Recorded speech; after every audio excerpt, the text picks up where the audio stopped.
Il fait partie des principaux responsables de l'opposition tchadienne depuis la répression des manifestations contre le pouvoir le 20 octobre 2022. Officiellement, 73 Tchadiens ont été tués ce jour-là, bien davantage selon Succès Masra du Parti Les Transformateurs. Quel regard porte-t-il sur les grâces présidentielles des derniers jours, la conduite de la transition ou encore l'avenir politique de son pays? Succès Masra, bonsoir et merci d'être avec nous. Merci à vous. Tout d'abord, samedi dernier, le Tchad a fermé sa frontière est qu'elle partage avec le Soudan jusqu'à nouvel ordre. Approuvez-vous cette mesure? Au-delà des mesures ponctuelles, c'est le trend sur le long terme qu'il faut regarder. Ce pays, le Soudan, qui est voisin au nôtre, était un très grand pays qui a dû être contraint à se diviser en deux parce qu'incapacité à construire une nation sur la base de la justice et de l'égalité. Et nous constatons qu'aujourd'hui, ceux qui étaient unis hier pour combattre, les Soudanais du sud du Soudan aujourd'hui, sont en train de se combattre entre eux. C'est une démonstration qui montre bien que dans un pays, s'il n'y a pas la justice et l'égalité, s'il n'y a pas la démocratie, on a beau avoir plusieurs généraux lourdement armés, ça n'apporte absolument aucune stabilité. Donc, c'est une situation ponctuelle qui va impacter notre pays. Les mesures qui peuvent être prises d'un côté comme de l'autre sont que des, je dirais, un peu des solutions ponctuelles. Mais il faut réfléchir à des solutions de très long terme. C'est sur ça peut-être qu'il y a des leçons à tirer pour le Tchad aussi. Revenons justement à la situation au Tchad. Après la violente répression du 20 octobre dernier, vous avez quitté le pays. Pour quelle raison? 10 jours après le 20 octobre, de cette répression qui a été brutale, nous avons été touchés. Nous avons perdu plus de 300 de nos camarades, plus de 1000 arrêtés. Mon équipe même de sécurité, mes staffs ont été arrêtés au siège du parti et la plupart ont été tués, 23 sur 27. Donc oui, nous avons été touchés. J'ai perdu mes camarades, j'ai perdu la plupart des gens solidement engagés et il fallait sortir pour montrer que nous sommes touchés mais pas couchés. Nous sommes touchés mais debout. Et je me suis rendu aux États-Unis, à New York, puisque le siège des Nations Unies, c'est à New York. Parce que l'Union africaine, comme vous l'avez remarqué, a été impliquée sur le dossier, n'a pas pu trouver une solution. Les autres organisations d'instances inférieures ne peuvent plus être la véritable solution. Il faut apporter une énergie nouvelle. Et il nous a semblé important de porter la voix de ce peuple-là au niveau des Nations Unies. Ce peuple qui s'est mis debout pour la justice et l'égalité, qui a reçu donc une répression brutale, avec une circonstance aggravante qui peut conduire à une guerre civile, c'est qu'on a choisi de massacrer massivement les chrétiens, la communauté Sahara, parce que, semble-t-il, je viens de cette communauté, alors qu'il s'agit d'un combat pour la justice et l'égalité pour l'ensemble du peuple. Là, vous portez des questions qui sont extrêmement graves. Avez-vous des éléments de preuve qui prouvent que cette partie de la population était ciblée le 20 octobre dernier? Absolument. Il y a même eu des revendications audiovisuelles, des gens qui travaillent directement avec le chef de la junte. Il y a eu même des déclarations qui ont été faites. Mais au-delà de cela, les patronymes, les cimetières où ils ont été enterrés, les quartiers qui ont fait l'objet de ciblage, tout ça est très clair que nous avons d'ailleurs, dans le sens de responsabilité pour ne pas nous livrer à l'autojustice, saisi la Cour pénale internationale pour justement que tous ces éléments soient versés avec ces circonstances aggravantes. Juste pour la précision au niveau des chiffres que vous venez d'évoquer, notamment au niveau du bilan du 20 octobre dernier, le gouvernement parle de 73 morts et une centaine de blessés. La Commission nationale des droits de l'homme estime que le nombre de morts s'élève à 128, pour la précision. Revenons sur la situation au Tchad avec l'interview qu'a accordé Mahamat Idriss Déby Itno à nos confrères du magazine Jeune Afrique. Le 20 octobre dernier, nous avons eu affaire à une tentative de coup d'État. C'est ce qu'il disait dans ce magazine. Succès Masra, avez-vous tenté de renverser le pouvoir tchadien le 20 octobre dernier? Déjà, il ne faut pas détourner. Il ne faut pas que les bourreaux se transforment en victimes. En cours de route, d'ailleurs, il a changé d'argumentation. On a parlé de coup d'État, d'insurrection, et puis en cours de route, les motifs de libération d'un certain nombre, c'est plutôt attroupement non autorisé. Quand on arrête des gens dans le siège d'un parti ou dans leur maison, il ne s'agit ni d'attroupement, il ne s'agit ni d'insurrection, il ne s'agit ni de coup d'État. Je crois que c'est important de restaurer la vérité des choses. Donc il ne s'agissait pas pour vous de renverser le pouvoir ce jour-là? Deuxième chose... Cependant, je vous arrête 2 secondes, il s'agissait quand même de manifestations interdites par le pouvoir. Pourquoi êtes-vous allé dans la rue?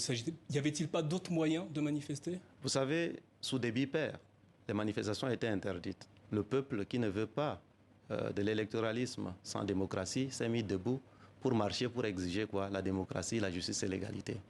Le 20 octobre devait être la fin d'un engagement qui a été pris devant le peuple, devant l'Union africaine, devant les Nations Unies, devant d'ailleurs la France, à travers son prestige, de rendre le pouvoir à des civils à l'issue des élections qui devaient avoir lieu sur ces 18 mois. Ceci n'a pas été respecté et le peuple qui est sorti exigeait la nécessité, d'inclusion, du respect des engagements sur la base de la justice et de l'égalité pour dessiner le Tchad d'avenir. Et donc, c'est une manifestation totalement légitime et la répression qui s'en est suivie a montré clairement que rien ne peut expliquer une sorte un peu d'acharnement contre ce peuple qui n'avait rien d'autre que ses mains et ses pieds pour exiger la justice. Juste pour revenir sur l'engagement dont vous parliez, c'était les 18 mois de transition que le président Mahamat Idriss Déby avait annoncé. Vous dites qu'il ne l'a pas respecté, mais cet engagement n'a été pris devant personne. C'est ce que disait notamment Jean-Bernard Padéré sur ce plateau au mois de novembre dernier. Mais il y a une vidéo qui existe. Il y a des déclarations publiques du chef de l'État français qui apparaissait comme le seul dirigeant non africain. Êtes-vous sûr que cet engagement a été pris de la part de l'autorité? Évidemment, puisque les déclarations ont été faites. Elles ont été faites, elles sont publiques. Il y a eu une conférence de presse organisée par la gente. Je renvoie la vidéo. Ceux qui nous suivent peuvent même vous envoyer la vidéo où l'engagement a été ferme et pris par le chef de la gente. La vidéo existe. Mais au-delà de cela, ce dont il est question, c'est une question de respect d'engagement pris. Si un engagement a été pris et que l'engagement n'a pas été respecté et que le peuple devant lequel l'engagement a été pris exige un respect, est-ce que la réponse doit être une brutalité et un massacre de ce peuple? Je ne le crois pas. Ces derniers jours, 380 rebelles du FACT et 259 manifestants arrêtés le 20 octobre dernier ont été libérés de la part des autorités tchadiennes. Il s'agissait d'une grâce de la part du président de la transition. Certains opposants estiment qu'il s'agit d'un pas dans le bon sens, mais pas vous. Pour quelle raison? Ce que nous demandons, c'est une amnistie pure et simple. Premièrement, parce qu'ils n'ont rien fait. Ils ont été accusés d'insurrection et de coup d'État. Ils ont été libérés pour attroupement. Donc, entre les deux, c'est un aveu de crime. Donc, la seule chose à faire, c'est une amnistie pure et simple qui enlève donc l'inscription de ces crimes qui n'ont pas été commis sur les casiers judiciaires. Deuxièmement, dans la liste des éléments, 5 éléments pour un accord de réconciliation nationale et de retour de la démocratie que nous avons présenté à l'ONU et sur lesquels nous demandons l'implication de l'ensemble des acteurs, ces éléments de décrispation, ce n'est même pas un cinquième. Et tous ceux qui ont été libérés, c'est moins de 25% de nos éléments qui ont été portés disparus. Et donc, vous voyez bien que c'est un symbole qui ne va pas loin, et à la fois dans sa forme et dans son fond. Nous sommes dans une situation où il y a eu une rupture. Il y a le Tchad d'avant le 20 octobre, il y a le Tchad d'après le 20 octobre. Nous avons été profondément touchés, mais nous sommes debout. Et ce que nous mettons sur la table, c'est que nous continuons à rester ouverts pour une réconciliation nationale sur la base de la justice et de l'égalité. Si tel n'est pas le cas, ça veut dire qu'on consacre dans les faits ces deux Tchads qui évoluent en parallèle. On ne peut pas opposer 50% d'un pays ou 90% d'un pays qui veut la justice et l'égalité dans la démocratie à une famille, à un clan qui veut imposer la dynastie. Voilà, le choix de l'avenir doit être un choix de réconciliation nationale. Au début du mois, l'ambassadeur allemand au Tchad a été expulsé pour attitude discourtoise et non-respect des usages diplomatiques. Selon vous, que vous inspire le renvoi du gouvernement, de l'ambassadeur tchadien au Tchad? Tout cela vient s'ajouter à une longue liste de maladresses, mais d'embarras pour nous tous en tant que responsables. Je n'aurais jamais imaginé cela. Le chef de la junte a insulté le représentant du président américain, des petits fonctionnaires, donc l'ambassadeur américain. Il a insulté le sénateur américain de quelqu'un qui ne sait même pas où se trouve le Tchad. Il vient de chasser l'ambassadeur de l'Allemagne, première puissance de l'Europe, qui est un allié de la France, et l'Union européenne, qui est un partenaire majeur de notre pays. Donc, on chasse les ambassadeurs, on insulte les sénateurs, on tue les manifestants, on pourchasse les hommes politiques. Est-ce que c'est avec ça qu'on peut réconcilier et présenter le Tchad de demain? Nous aurions fait totalement différemment, dans le respect de nos partenaires. Et c'est l'occasion pour moi de dire à tout le monde que notre attitude et l'attitude de notre peuple vis-à-vis des partenaires de notre pays dépendra de l'attitude de ses partenaires.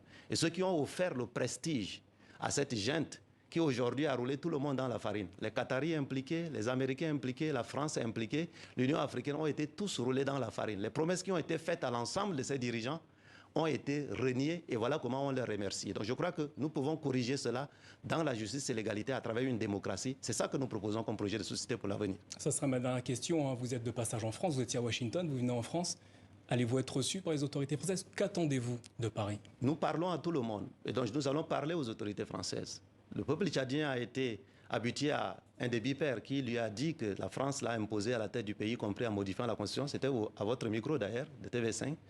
Ensuite, le peuple tchadien a été habitué à voir un président français venir donner le prestige de la France pour cautionner une transition qui s'est annoncée sur 18 mois en s'engageant à ne jamais soutenir un plan de succession dynastique. Si j'ai l'occasion, et j'espère dans les prochaines heures, de rencontrer les présidents français ou les autorités françaises, c'est de leur dire qu'aujourd'hui, cet engagement qu'ils ont pris, le plan de succession dynastique, il est là.